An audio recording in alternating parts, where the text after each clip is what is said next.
Akkam jirtu kabajamoota fi jaalatamtoota hordoftoota biiftuu Oroo bakkuma jirtanitti nageenyi keenya kan kabajaatiif kan jaalalaa isin haa ga'u isin hin jenne itti aansuun oduu isaa kana qabannee dhiyaannee jirra.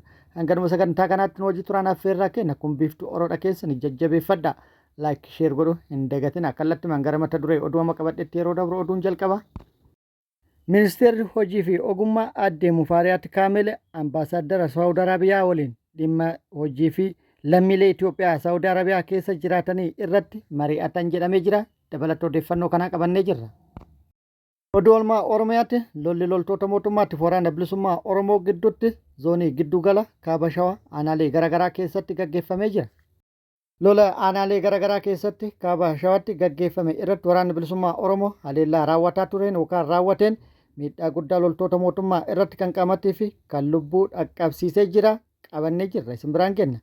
Akkasumas waraanni mootummallee lola gaggeeffamee ture kana booda tarkaanfii fudhatuun akkasumas tarkaanfii fudhatee miidhaa dhaqqabsiise tarkaanfiin inni fudhate maal irratti kan jedhus qabannee jirra isin biraan kenna. Oduu biyya alaatiin Iraanii fi Ameerikaa wal dura dhaabbatuun akkuma itti fufetti jira.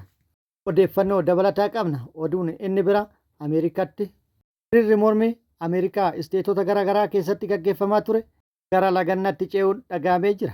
Gara lagannatti ce'uudhaan guutuu Ameerikaa keessatti uggurri yookaan lagannaan waamamee jira. Guutuu isaa yookaan dabalata isaa qabannee jirra isin biraan kenna. Oduu kanneenii fi kan biroo wajjin isin wajjin kan turu ani Bariisoo Ganamooti guutuun oduu wal duraa duubana akka itti aanu kanatti isiniif dhiyaata. Ministeerri hojii fi ogummaa Mufaariyaat Kaamaal ambaasaaddara Saawud Arabiyaa waliin mari'atanii jiru.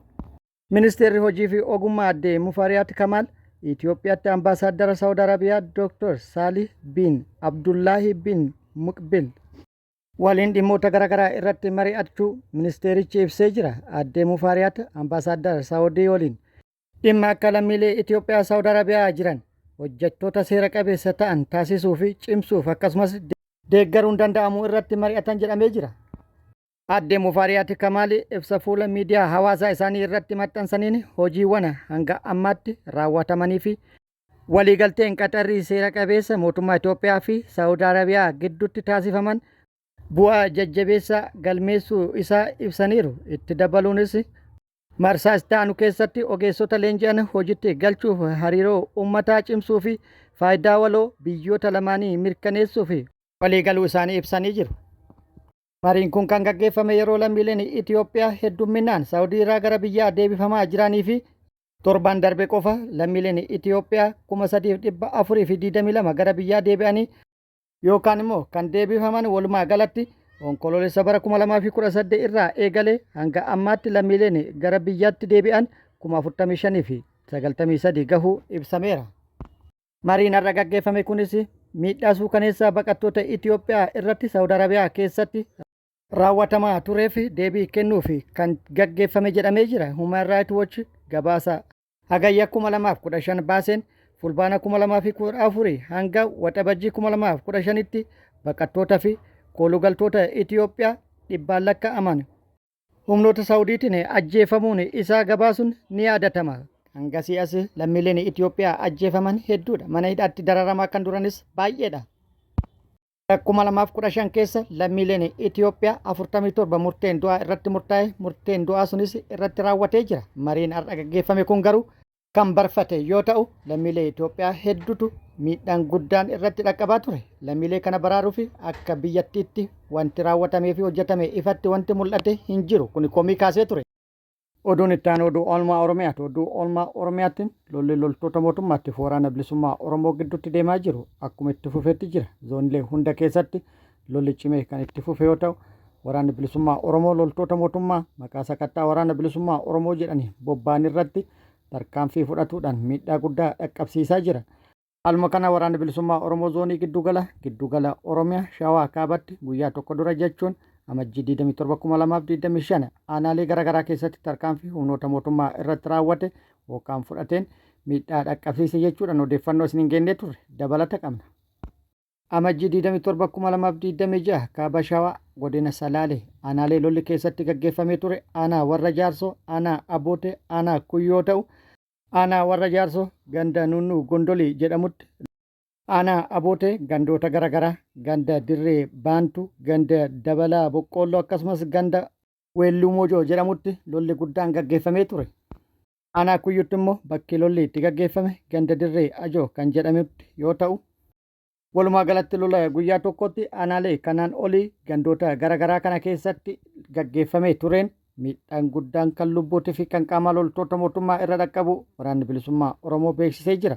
Haleellaa humnoota mootummaa irratti bakkoota kanneenitti raawwatameen namoonni 86 addunyaa kanarraa godaanuu fi 52 kan madaa'an ta'uu odeeffannoon kan nu ga'e yoo ta'u, namoonni 4 booji'amu kana dura isin hin geennee turre.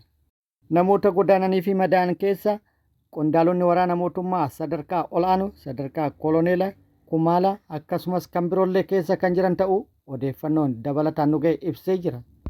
Lola aanaalee kanaan olii keessatti gaafa guyyaa amajjii 27 gaggeeffame kanaan meeshaalee waraanallee hiikamuu waraanni bilisummaa Oromoo beeksisee jira. Meeshaalee waraanaa hiikaman keessaa AKM'n 25, Snaapariin akkasumas BKM illeen kan jiru yoo ta'u, rasaasni gosa garaagaraa hedduun hiikatamuu waraanni bilisummaa Oromoo yookaan odeeffannoon dabalataan nu ga'e ibsee jira.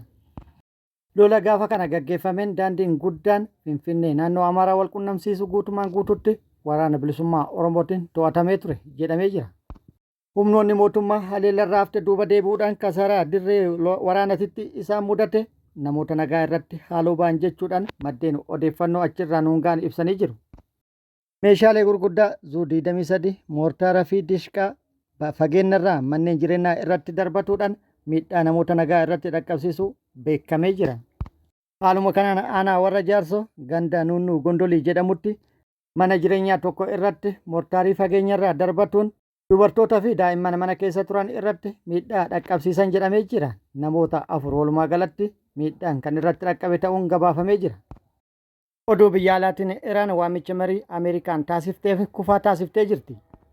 Waamicha marii pirezidaantiin Ameerikaa Doonaald Tiraamp Iraaniif mari'achuuf yeroo marii jalaa dhumaa jira jechuudhaan waamicha taasiseef kun waamicha marii osoo hin taane doorsisa jechuudhaan kufaa taasisuu beeksiftee jirti. Akkasumas haleellaa Ameerikaan Iraan irratti raawwattu kamiifuu deebii kennuuf qophiidha jettee jirti. Pirezidaantiin Ameerikaa Doonaald Tiraamp waamicha kana kan taasise dooniiwwan waraanaatii fi dooniin waraana Ameerikaa guddaan naannawa baha giddu galeessaa qaqqabu hordofee Iraan sagantaa niikuleera ishii irratti mari'achuuf yeroon jalaa dhumataa jira jechuudhaan yeroo dubbatetti.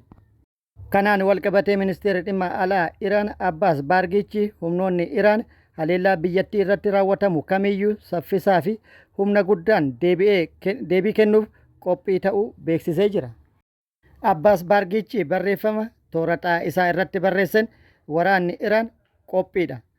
Qawwee isaa nyaachifatee weerara daangaa lafaa qilleensa fi galaanaa biyyattii irratti raawwatamu kamiyyuu hatantamatti deebii kennuuf qophiidha jedhee jira. Yaadni argichi kun kan dhagahame yeroo Tiraamp Iraan gara mariitti akka dhuftu yookaan haleellaan waraanaa akka ishee eeggatu erga doorsisee booda jedhamee jira. Ameerikaan mormii farra mootummaa dhiyeenya kana Iraan keessatti geggeeffame keessaa harka qabdi jechuudhaan Iraan himataa turte. Mormiin biyyattii keessatti gaggeeffamaa ture amma hanga tokko tasgabbaa'us du'aatii namoota hedduutiif sababa ta'ee jira. Dhumaatii namoota hiriira irratti yookaan hiriira mormii irratti dhuman kanaan walqabate pirezidaantiin Ameerikaa Doonaald Tiraamp humna guddaa waraanaa gama Iraanitti erguudhaan ergee boodas carraa marii akka jiraatu hubachiisuudhaan Iraan hatantamaan gara mariitti akka dhuftu gaafataa jira. Iraan gara mariitti akka dhuftu irra deddeebi'uun gaafatamtus gara mariitti dhufuudhaaf hayyamamoo hin taane. Iraan waamicha taasifameef diduun Ameerikaan immoo carraan isiin qabdu inni dhumaa haleellaa raawwatu qofa. Haleellaan raawwatu Ameerikaa immoo yeroo hin beekamnetti ta'uu akka danda'u hedduun tilmaamaa jiru. Ameerikaan haleellaa raawwattee lolli yoo jalqabames lolli jalqabame salphatti xumuramuu kan hin dandeenye ta'uu fi miidhaa guddaa dhaqqabsiisuu akka danda'u hedduun tilmaamaa jiru. Yeroo ammaa kanatti osoo lolli hin jalqabaminuu wantoonni garaagaraa qaala'aa jiraachuun maddeen odeeffannoo garaagaraa gabaasaa jiru. Wantoota qaala'an keessaa warqiin isa tokko ta'u warqiin akka gabaa addunyaatti haala hin eeggamneen gatii isaa baay'ee dabale jedhamee jira. Boba'aanis haala hin eeggamneen gatiin dabaluu akka danda'u tilmaamamee jira. Dhumaafuu nagaa kan baasu hin jiru Waaqayyoon nagaa haa buusu jenna. Oduun itti aanu Ameerikaatti yookaan guutuu Ameerikaatti lagannaan hojii gaggeeffamuuf jedhamee jira. Ameerikaatti amajjii 30,2026 guutuu biyyattii keessatti lagannaan hojii gaggeeffamuuf akka deemu maddeen odeeffannoo garaagaraa gabaasanii jiru. Lagannaan kunis kan gaggeeffamu no school, no work, no shopping jechuudhaan dhaadannoowwan kanarratti dhaabbatuudhaan hojiin akka dhaabbatu yookaan immoo guutuu Ameerikaa keessatti barnoota dhaabuun, hojii dhaabuun akkasumas lagannaa bittaa fi gurgurallee taasisuudhaan jedhamee jira mormiin kan gaggeeffamu. Sababni lagannaa kanallee dhimma baqattoota seeraan alaatiin wal qabatee humni federaalaa kan dhimma baqattootaa fi gumrukaa irratti hojjetu ICE kan jedhamu ajaja Doonaald Tiraampiin bobbaafamuun duula adamsaa raawwataa kan jiru yoo ta'u, kanaan wal qabate lubbuun namoota nagaa kan badan yoo ta'u, namoonni ajjeefaman kunis Reenii Gudii fi akkasumas Aleeks Piriitii kan jedhaman humnoota kanaan ajjeefamuun dheekkamsa kan kaasee turee fi dheekkamsi kun gara mormitti deebi'uun yookaan immoo jijjiiramuun sababuma kanaan gara uggura yookaan lagannatti ce'amee jira jechuudhaan maddeen odeeffannoo garaagaraa gabaasanii jiru. Kabajamoota fi jaalatamtoota hordoftoota biiftuu Oroo oduun ammaaf qabadde kan hanga ammaa kana guutuu oduu wajjin isin wajjin ka ture ani Bariisoo Ganamooti. Hanga yeroo itti aanutti deebinee wal agarrutti nageenyi Rabbi isiniif haa baay'atu. Nagatti nu turan hawwii kenna. Hanga deebinee wal agarrutti nagatti nu tura.